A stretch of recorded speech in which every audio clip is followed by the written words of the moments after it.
Amasomo yo ku cyumweru cya 15 mu byumweru bisanzwe by'umwaka wa liturujia B. Isomo rya mbere turayisanga mu gitabo cy'umuhanuzi Amosi, umutwe wa 7 umurongo wa 12 kugeza ku wa 15. Zaburi ni ya 85.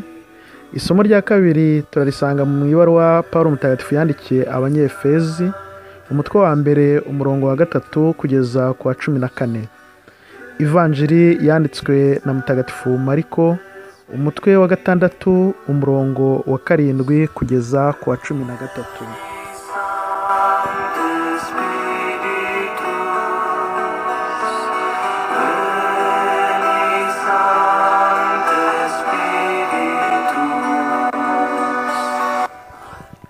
Isomo ryo mu gitabo cy'umuhanuzi Amosi. Muri iyo minsi Amaziya umuherezabitambo w'i Beteli abwira umuhanuzi Amosi ati, ngaho genda wamubonekerwa we, cika ujye mu gihugu cya Yuda, ho uzashobora kwirwanaho no guhanura. Naho hano i Beteli ntuzongere kuhanurira, kuko ari ingoma y'umwami, urusengero rwa cyami. Amosi asubiza Amaziya agira ati, sinari umuhanuzi, sinari n'umwe mu itorero ry'abahanuzi, nari umworozi ngakonora n'ibiti byera imbuto. Nyamara Uhoraho yankuye inyuma y'amatungo, nuko arambwira ati, genda uhanurire umuryango wanjye Isiraheli. Iryo ni ijambo ry'Imana.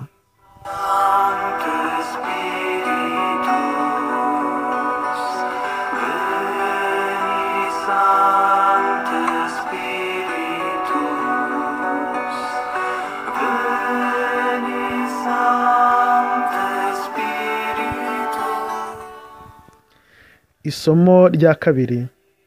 Isomo ryo mu ibaruwa Paulo Mutagatifu yandikiye Abanyefezi. Nihasingizwe Imana se w'umwami wacu Yezu Kristu, yadusakajemo imigisha y'amoko yose ituruka kuri ho mu ijuru ku bwa Kristu.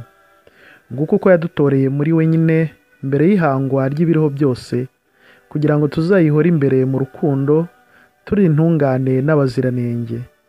Igihe nityo mbere y'igihe ko tuzayibera abana yihitiyemo, tubikesheje Yezu Kristu. Uko niko yabyishakiye ku buntu bwayo, kugira ngo izahore isingirizwa ingabire yaduhereye ubuntu mu mwana wayo w'inkoramutima. Niwe dukesha ugucunguzwa amaraso ye, tukamuronkeramo imbabazi z'ibyaha byacu, ku rugero rw'ubusendere bw'ineza yayo, ikaba yarabudusesekajemo ibigiranye ubuhanga n'ubumenyi bwose. Yaduhishuriye ibanga ryo gushaka kwayo, wa mugambi wuje urugwiro yari yifitemo kuva kera, ngo izawuzuze ibihe bigeze. Umugambi wo gukoranyiriza ibintu byose ku mutwaro umwe rukumbi, Kristu, ari ibiri mu ijuru ari n'ibiri ku isi. Niwe kandi twatorewemo, tugenwa mbere y'igihe ku buryo buhuye n'umugambi ugenga byose, kugira ngo twebwe abashyize amizero muri Kristu tubonereho gusingiza ikuzo ryayo. Namwe rero aho mumariye kumvira ijambo ry'ukuri, ariyo nkuru nziza yo gukizwa kwanyu, mukaryemera, niwe mukesha kuba mwarashyizweho ikimenyetso cya Roho Mutagatifu wasezeranywe, ari nawe musogongero w'umugabane twagenewe, ubanziriza icungurwa ry'umuryango Imana yironkeye, ngo ihore isingizwa ikuzo ryayo. Iryo ni ijambo ry'Imana.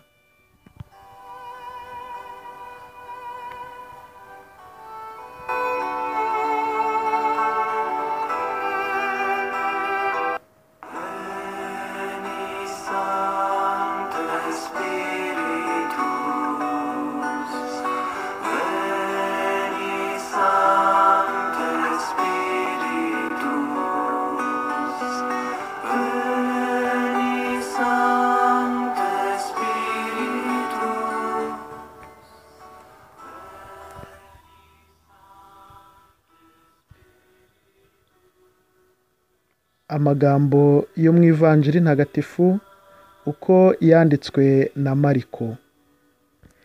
Muri icyo gihe Yezu ahamagara ba bandi 12, abohereza babiri mu butumwa, abaha n'ububasha kuri roho mbi, abategeka kutagira icyo bajyana mu rugendo kereka inkoni yonyine, nta mugati, nta ruhago, nta biceri mu mukandara, keretse kwambara inkweto z'urugendo. Ariko ati ntimwambare amakanzu 2. Yungamo ati urugo muzinjiramo rwose muzarugumemo kugeza igihe muhaviriye.